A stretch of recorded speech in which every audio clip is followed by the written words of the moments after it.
कक्षा 4 के सभी बच्चों का स्वागत है। बच्चों, आज हम पर्यावरण अध्ययन के अंतर्गत हमारा प्रवेश पाठ्य पुस्तक का पाठ 14 लतिका की डायरी का पहला भाग पढ़ेंगे। बच्चों, इस पाठ को हम एक छोटी बच्ची लतिका के द्वारा लिखी गई डायरी के माध्यम से जानेंगे। बच्चों, लतिका एक छोटी बच्ची है, आपकी तरह ही छोटी बच्ची, जो प्रयागराज जनपद के प्राथमिक विद्यालय प्रतिष्ठानपुर झूसी में पढ़ती है। लतिका के विद्यालय से एक बार सभी लोग भ्रमण के लिए गए। भ्रमण यानी घूमने के लिए गए। लतिका ने अपने भ्रमण की सारी बातों को एक डायरी में लिखा। आज हम लतिका की उसी डायरी के माध्यम से पाठ पढ़ेंगे। इसीलिए हमारे पाठ का नाम है लतिका की डायरी। तो बच्चों, शुरू करते हैं पाठ 14 लतिका की डायरी का पहला भाग। जैसा मैंने अभी आपको बताया, लतिका प्राथमिक विद्यालय प्रतिष्ठानपुर झूसी में पढ़ती है। लतिका के विद्यालय से सभी लोग प्रयागराज और लखनऊ भ्रमण के लिए गए। लतिका ने अपने भ्रमण की सारी बातों को डायरी में लिखा। अब आप लोग सोच रहे होंगे कि डायरी किसे कहते हैं। आइए बच्चों, मैं आपको बताती हूँ डायरी किसे कहते हैं। डायरी एक कॉपी होती है जिसमें कोई भी व्यक्ति अपने मस्तिष्क में आने वाले, मस्तिष्क यानी अपने दिमाग में आने वाले विचारों को, जीवन के अनुभव, यात्रा या किसी घटना आदि के बारे में लिखता है। बच्चों, आप चाहो तो आप भी डायरी लिख सकते हो। उसमें आप अपने जीवन के अनुभव, किसी घटना के बारे में या अपनी किसी यात्रा के बारे में लिख सकते हो। जब लतिका के प्रधानाध्यापक जी ने ये खबर दी कि सभी लोग भ्रमण के लिए जाएंगे, तो लतिका खुशी से झूम उठी। बच्चों, घूमना तो सबको पसंद होता है। जब लतिका को ये खबर मिली कि सब लोग घूमने जाएंगे, तो लतिका बहुत खुश हुई। आप भी तो अपने परिवार या अपने विद्यालय के सहपाठियों के साथ जब घूमने जाते होंगे तो बहुत खुश होते होंगे। सभी लोग निश्चित तिथि पर, यानी जिस तारीख को उन्हें जाना था, उस तारीख को अपने अपने बैग लेकर पूरे जोश और उत्साह के साथ विद्यालय पहुंच गए। विद्यालय में बस खड़ी थी। सभी बस में बैठ गए। बच्चों, जैसे ही सब लोग बस में अच्छी तरह से बैठे, लतिका की एक शिक्षिका ने सभी को मार्ग मानचित्र के बारे में बताया। मार्ग मानचित्र को इंग्लिश में रूट मैप कहते हैं। बच्चों, मार्ग मानचित्र रास्ते का एक नक्शा होता है जिससे हमें ये पता चलता है कि हम किस किस जगह से होके, किस किस रास्ते से होकर अपने गंतव्य स्थान तक पहुँचेंगे। अब आप सोच रहे होंगे गंतव्य स्थान क्या होता है। बच्चों, गंतव्य स्थान वो स्थान होता है जहां हमें पहुंचना होता है। तो लतिका के विद्यालय के सभी लोगों को प्राथमिक विद्यालय प्रतिष्ठानपुर झूसी से लखनऊ पहुंचना था। आइए हम भी जान लेते हैं कि लतिका की शिक्षिका ने रूट मैप के बारे में बच्चों को क्या बताया। लतिका की शिक्षिका ने बताया कि बस प्राथमिक विद्यालय प्रतिष्ठानपुर झूसी से प्रयागराज जाएगी। प्रयागराज से वह संगम तट पर रुकेगी। संगम तट से होते हुए बस चंद्रशेखर आज़ाद पार्क पहुंचेगी।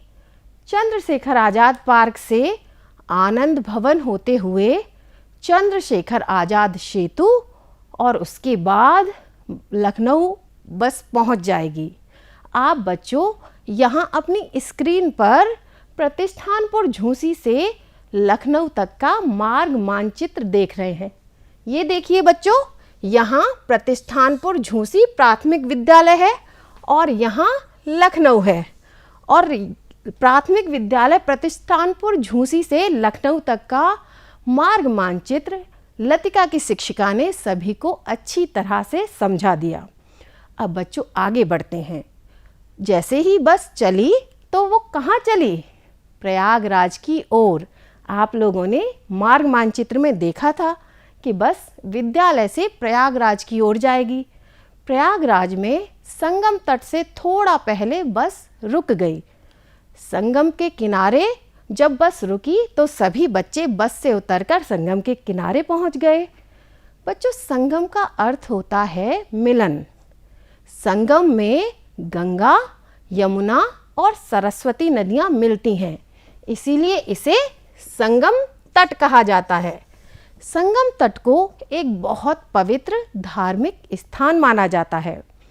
इसी के कारण प्रयागराज को संगम नगरी प्रयागराज कहा जाता है। क्या कहा जाता है बच्चों? संगम नगरी प्रयागराज। संगम तट पर हर साल माह महीने में मेला लगता है और बच्चों यहाँ पर हर 6 साल में कुंभ और हर 12 साल में महाकुंभ का मेला लगता है। कुंभ और महाकुंभ मेले विश्व प्रसिद्ध मेलों में से हैं। यहाँ पर देश विदेश से बहुत से लोग इन मेलों को देखने के लिए आते हैं। आप लोग इस चित्र में संगम तट का एक दृश्य देख रहे हैं। संगम तट के पास ही सम्राट अकबर द्वारा बनवाया गया एक किला है। संगम तट को देखने के बाद बच्चों ने लखनऊ तक के रास्ते में पड़ने वाले और भी दर्शनीय स्थलों को देखा। आइए हम भी जान लेते हैं कि बच्चों ने किन किन दर्शनीय स्थलों को देखा। बच्चों, सबसे पहले संगम तट से निकलकर बच्चे पहुँचे चंद्रशेखर आज़ाद पार्क। चंद्रशेखर आज़ाद पार्क को अल्फ्रेड पार्क भी कहते हैं। चंद्रशेखर आज़ाद पार्क में चंद्रशेखर आज़ाद की एक बहुत बड़ी प्रतिमा लगी है। यह प्रतिमा आप इस चित्र में देख पा रहे हैं। चंद्रशेखर आज़ाद पार्क में बहुत से पेड़ पौधे हैं और यहाँ पर बहुत से औषधीय पौधे हैं, यानी जिनसे दवाइयाँ बनाई जाती हैं। और बच्चों, यहीं पर सभी ने संग्रहालय देखा, एक प्राचीन पुस्तकालय देखा। बच्चों, संग्रहालय वह स्थान होता है जहाँ पर बहुत सी महत्वपूर्ण चीज़ों को इकट्ठा करके रखा जाता है और उन्हें देखने के लिए बहुत से लोग आते हैं। और पुस्तकालय तो आप समझते ही हैं, पुस्तकालय जहाँ बहुत सी पुस्तकें होती हैं जिन्हें पढ़ने के लिए बहुत से लोग आते हैं। इनके अलावा बच्चों ने रास्ते में आनंद भवन, स्वराज भवन और जवाहर नक्षत्रशाला देखे। जवाहर नक्षत्रशाला में सभी बच्चों ने आकाशमंडल में तारों की स्थिति को देखा, यानी उन्होंने देखा कि आकाश में तारे कैसे दिखाई देते हैं। मार्ग के इन दर्शनीय स्थलों को देखने के बाद और बच्चों की आपसी बातचीत में बस कब लखनऊ शहर में प्रवेश कर गई किसी को पता भी नहीं चला। सभी बच्चे लखनऊ पहुंच गए। आइए हम भी पहुंच जाते हैं लखनऊ और जानते हैं लखनऊ के बारे में। बच्चों, लखनऊ शहर गोमती नदी के किनारे बसा है और यह शहर उत्तर प्रदेश की राजधानी है। कौन सा शहर है उत्तर प्रदेश की राजधानी? लखनऊ। लखनऊ में विधानसभा भवन है। सभी बच्चों ने विधानसभा भवन देखा। विधानसभा भवन में प्रदेश के मुख्यमंत्री और उनका मंत्रिमंडल, साथ ही विधानसभा के सभी सदस्य उसमें बैठते हैं। यह देखिए बच्चों, आप चित्र में विधानसभा भवन देख रहे हैं। सभी बच्चों ने विधानसभा भवन देखा। इसको देखने के बाद बच्चों ने लखनऊ की कुछ ऐतिहासिक प्रसिद्ध इमारतों को देखा। आइए हम भी जान लें लखनऊ की प्रसिद्ध ऐतिहासिक इमारतों को। बच्चों, लखनऊ में रेजिडेंसी, बड़ा इमाम बाड़ा, छोटा इमाम बाड़ा, रूमी दरवाज़ा, चिड़ियाघर बहुत प्रसिद्ध ऐतिहासिक इमारतें हैं। बड़ा इमाम बाड़ा में एक भूल भुलैया है। इस भूल भुलैया को अवध के नवाबों ने बनवाया था। सभी बच्चों ने भूल भुलैया देखी और उसके बाद सभी बच्चे पहुंच गए चिड़ियाघर। अच्छा बच्चों, आप मेरे एक प्रश्न का उत्तर दीजिए। चिड़ियाघर में हम लोग क्या देखने जाते हैं? सोचिए ज़रा, बिल्कुल सही सोच रहे हैं आप लोग। चिड़ियाघर में हम बहुत से पशु पक्षियों को, बहुत से जानवरों को देखने जाते हैं। सभी बच्चों ने चिड़ियाघर में बहुत से पशु पक्षियों को देखा, जानवरों को देखा। लखनऊ की इन प्रसिद्ध ऐतिहासिक इमारतों को देखने के बाद बच्चों ने लखनऊ की कुछ प्रसिद्ध चीज़ों के बारे में भी जाना। आइए हम भी जानें। बच्चों, लखनऊ में चिकन की कढ़ाई बहुत प्रसिद्ध है। चिकन की कढ़ाई लखनऊ में कुटीर उद्योगों के रूप में जानी जाती है। यानी कुटीर उद्योग होते हैं छोटे उद्योग। विभिन्न घरों में चिकन की कढ़ाई की जाती है। और बच्चों, लखनऊ में रेवड़ियाँ भी बहुत प्रसिद्ध हैं। और लखनऊ के मुगलई पकवान का तो क्या कहना। जो भी जाता है वो लखनऊ में मुगलई पकवान का जायका तो ज़रूर ही लेता है। और बच्चों, लखनऊ को नवाबों का शहर कहते हैं। और लखनऊ अपनी मेहमान नवाजी के लिए भी जाना जाता है। लखनऊ की प्रसिद्ध इमारतों को और प्रसिद्ध वस्तुओं के बारे में जानने के बाद बच्चे पहुंच गए लखनऊ के एक प्रसिद्ध महोत्सव में। उसका नाम है लखनऊ महोत्सव। लखनऊ महोत्सव लखनऊ में लगने वाला एक प्रसिद्ध महोत्सव है। यह गोमती नदी के किनारे आयोजित होता है। इस महोत्सव में उत्तर प्रदेश के विभिन्न जनपदों से लोग आते हैं और स्टॉल लगाते हैं। बच्चों, स्टॉल होती हैं छोटी छोटी दुकानें। उत्तर प्रदेश के बहुत से जनपदों से लोग लखनऊ महोत्सव में आकर दुकानें लगाते हैं और इन दुकानों को देखने से उन जनपदों की विशेषताओं का भी आभास होता है। लखनऊ महोत्सव में विभिन्न प्रकार की प्रदर्शनियां भी लगाई जाती हैं। आइए बच्चों, लतिका की डायरी के माध्यम से हम भी लखनऊ महोत्सव की सैर कर लें। सबसे पहले बच्चे पहुँचे मथुरा स्टॉल पर। मथुरा जनपद की स्टॉल से किसी ने बांसुरी खरीदी तो किसी ने राधा कृष्ण की मूर्ति खरीदी। मथुरा के लोग स्टॉल पर आने वाले सदस्यों के अभिवादन में राधे राधे कह रहे थे। क्या कह रहे थे? राधे राधे। अब आप लोग सोच रहे होंगे ये लोग अभिवादन में राधे राधे क्यों कह रहे थे। बच्चों, आप लोग भी अभिवादन में नमस्ते, गुड मॉर्निंग या नमस्कार कहते होंगे। अब मैं आपको बताती हूँ कि मथुरा जनपद के स्टॉल पर सदस्य आने वाले सदस्यों को राधे राधे क्यों कह रहे थे। बच्चों, मथुरा श्री कृष्ण भगवान की जन्मस्थली के रूप में जाना जाता है। यानी मथुरा में श्री कृष्ण भगवान का जन्म हुआ था।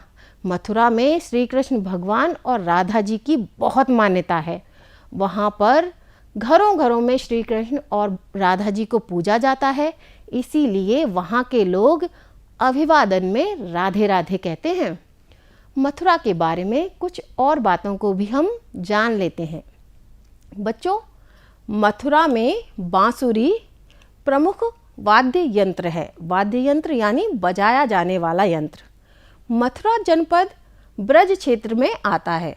बच्चों, हमारा उत्तर प्रदेश बहुत बड़ा है, उसे अलग अलग क्षेत्रों में बांटा गया है। मथुरा जनपद ब्रज क्षेत्र का एक जनपद है। ब्रज लोक संगीत में ढोल, मृदंग, झांझ, मंजीरा, ढप, नगाड़ा, पखावज, एक तारा आदि प्रमुख वाद्य यंत्र हैं। यानी जब भी ब्रज लोक संगीत का कोई कार्यक्रम होता है तो ये सब यंत्र बजाए जाते हैं और वह कार्यक्रम बहुत ही संगीतमय होता है। मथुरा में द्वारिकाधीश मंदिर और इस्कॉन मंदिर बहुत भव्य और बहुत प्रसिद्ध है।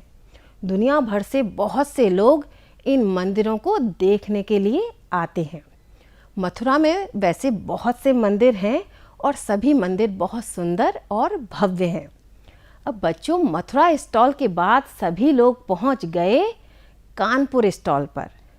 कानपुर स्टॉल में विभिन्न प्रकार के मिल, कारखाने और मशीनों के मॉडल लगे थे, जिन्हें देखकर ही बच्चों को पता चल रहा था कि कानपुर एक औद्योगिक नगर है। बच्चों, कानपुर में बहुत से उद्योग हैं, बहुत से कारखाने हैं, मिलें हैं, इसीलिए कानपुर को औद्योगिक नगरी भी कहा जाता है। कानपुर के स्टॉल पर सूती वस्त्र, ऊनी वस्त्र तथा चमड़े के विभिन्न सामान मिल रहे थे। कानपुर एक बड़ा क्षेत्र है, इसीलिए उसे 2 जनपदों में बांटा गया है। एक जनपद है कानपुर नगर और दूसरा जनपद है कानपुर देहात। कानपुर शहर गंगा नदी के किनारे बसा हुआ है।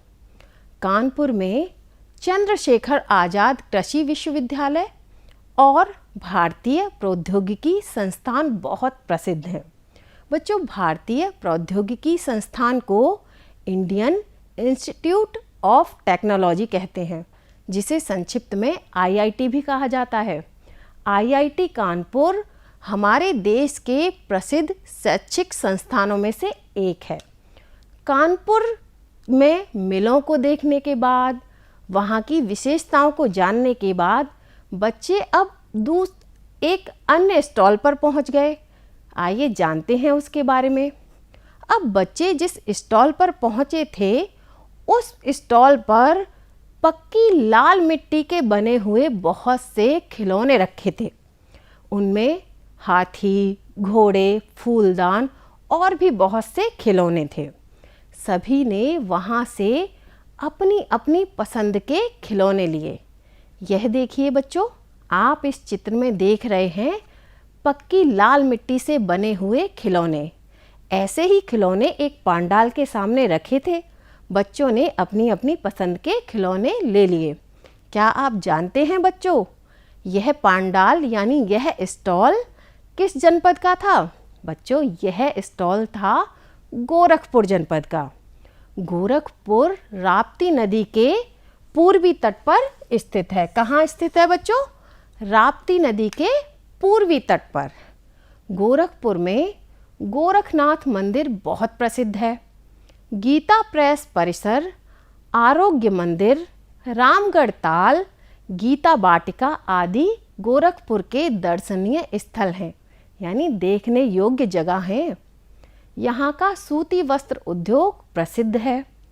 कई चीनी मिलें और यहाँ पर उर्वरक का एक बड़ा कारखाना है। उर्वरक यानी खाद। यहाँ पर खाद का एक बहुत बड़ा कारखाना है। शिक्षा के क्षेत्र में दीनदयाल उपाध्याय विश्वविद्यालय अपनी उपलब्धियों के लिए विश्वविख्यात है, यानी पूरे संसार में प्रसिद्ध है दीनदयाल उपाध्याय विश्वविद्यालय। और बच्चों, गोरखपुर का जो रेलवे प्लेटफॉर्म है वो हमारे देश का सबसे बड़ा रेलवे प्लेटफॉर्म है। अब आप समझ गए ना, गोरखपुर का रेलवे प्लेटफॉर्म हमारे देश का सबसे बड़ा रेलवे प्लेटफॉर्म है। आप चित्र में उसे देख पा रहे हैं। गोरखपुर के स्टॉल को देखने के बाद बच्चों, हमने कई जनपदों के स्टॉल देख लिए। किस किस के? मथुरा के और कानपुर का, गोरखपुर का। अब हम आज जिन जनपदों के बारे में हमने जान लिया है, उन पर ही आधारित एक गतिविधि करेंगे। यहाँ आपके सामने कुछ वाक्य हैं। इन वाक्यों में प्रत्येक वाक्य में किसी एक शहर की विशेषता है। जिन शहरों के बारे में आज हमने जाना है, उन्हीं शहरों में से किसी एक शहर को ये वाक्य बता रहे हैं। आपको वाक्य को ध्यान से देखना है और बताना है कि यह वाक्य किस शहर के लिए कहा गया है। सबसे पहला वाक्य है, राप्ती नदी के पूर्वी तट पर बसा है। तो बच्चों बताइए, अभी हमने किस जनपद के बारे में जाना है जो राप्ती नदी के पूर्वी तट पर बसा है? बिल्कुल सही सोच रहे हैं आप, यह जनपद है गोरखपुर का।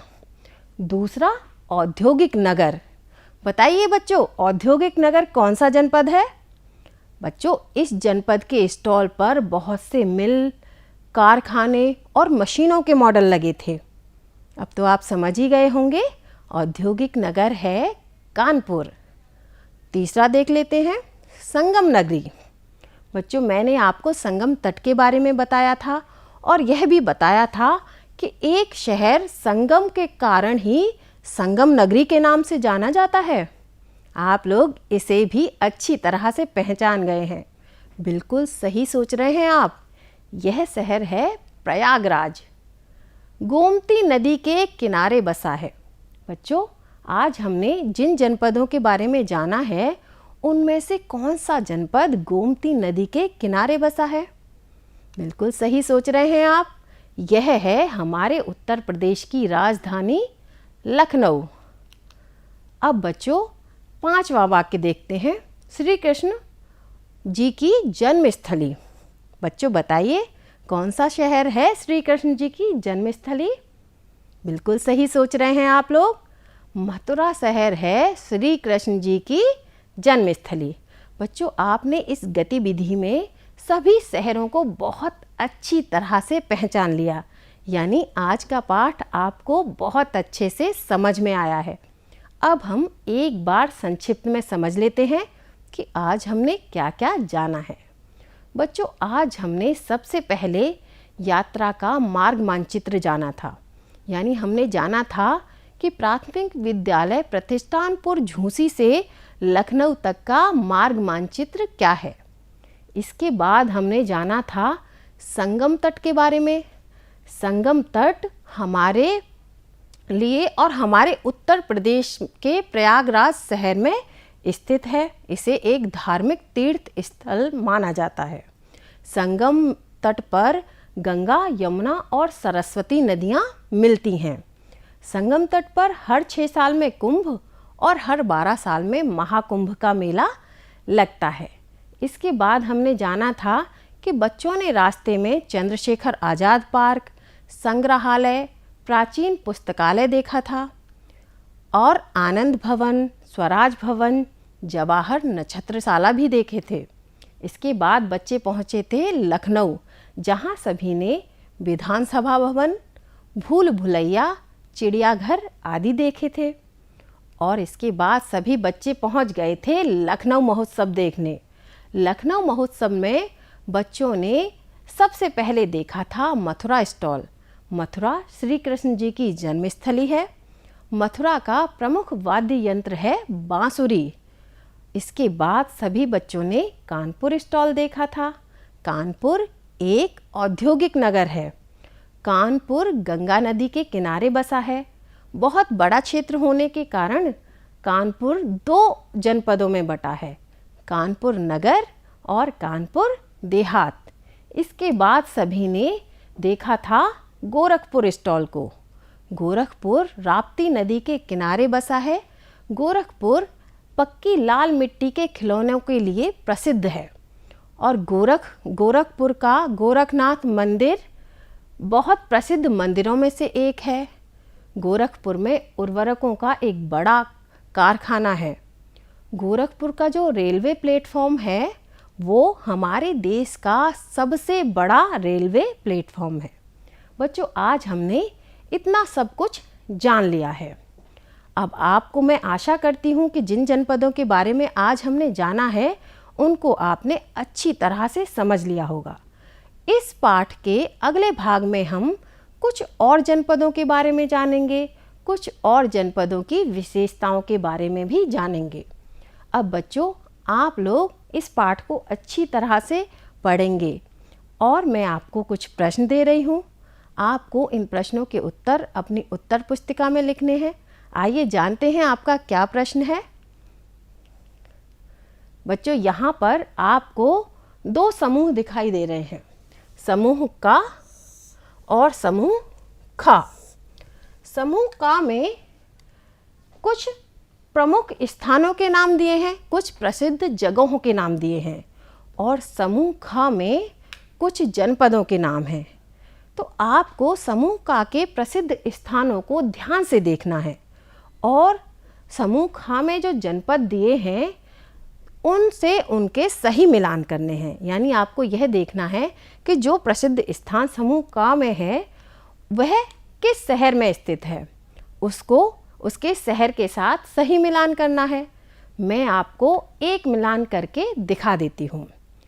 सबसे पहला है भारतीय प्रौद्योगिकी संस्थान, जिसे हमने बताया था IIT। और IIT किस शहर में था? ध्यान दीजिए बच्चों, हमने जाना था IIT कानपुर के बारे में।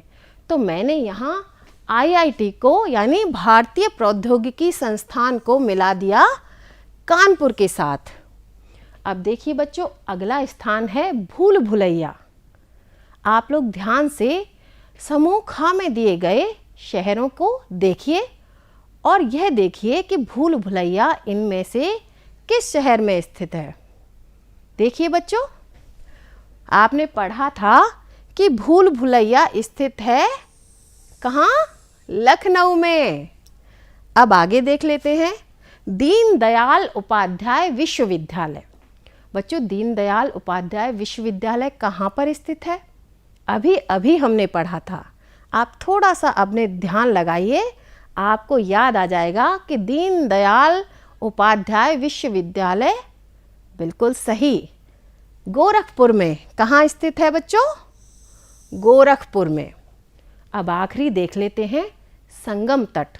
बच्चों, मैंने आपको संगम तट के बारे में विस्तार से बताया था और यह भी बताया था कि एक शहर है जो संगम तट के कारण संगम नगरी के नाम से बहुत प्रसिद्ध है। तो बच्चों सोचिए, कौन सा शहर है जो संगम नगरी के नाम से बहुत प्रसिद्ध है? बिल्कुल सही सोच रहे हैं आप, संगम नगरी है प्रयागराज। संगम नगरी क्या है बच्चों? प्रयागराज। बिल्कुल सही।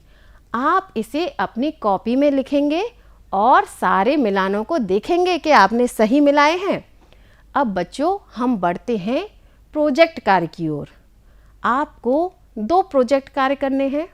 आपका पहला प्रोजेक्ट कार्य है स्वयं द्वारा की गई किसी यात्रा का वर्णन अपने शब्दों में लिखिए। क्या आप वहाँ दोबारा जाना चाहेंगे और क्यों? बच्चों, आपने कभी ना कभी अपने विद्यालय के सहपाठियों के साथ या अपने परिवार वालों के साथ कोई ना कोई यात्रा तो जरूर की होगी।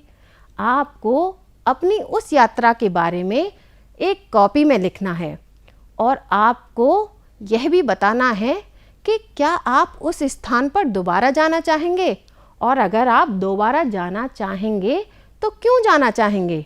वहाँ ऐसा क्या था जो आपको बहुत पसंद आया जिसके कारण आप वहाँ दोबारा जाना चाहेंगे? और आपका दूसरा प्रोजेक्ट कार्य है, यदि आपको अपने परिवार के साथ किसी यात्रा पर जाना हो तो अपने छोटे भाई बहनों को क्या निर्देश देंगे, सूची बनाएं। बच्चों, जैसे आप कभी कहीं घूमने जाते होंगे तो आपसे बड़े आपको बताते होंगे कि क्या करना है, क्या नहीं करना है, हमारे पास ही रहना, ज़्यादा दूर नहीं जाना, किसी अजनबी से दिया हुआ कुछ खाना नहीं है। इसी प्रकार यदि आप अपने छोटे भाई बहनों के साथ जाएंगे तो आप उनको क्या निर्देश देंगे, आप उनको कौन सी सावधानियां बरतने के लिए कहेंगे? आपको अपने उन निर्देशों की एक सूची बनानी है। बच्चों, आशा करती हूँ कि आज का पाठ आपको बहुत अच्छे से समझ में आया होगा। जिन जनपदों के बारे में आज हमने जाना, आपको उन जनपदों के बारे में भी बहुत अच्छे से समझ में आया होगा। तो बच्चों, आज के लिए इतना ही। अब हम मिलेंगे अपनी अगली कक्षा में इस पाठ के अगले भाग के साथ। तब तक के लिए धन्यवाद।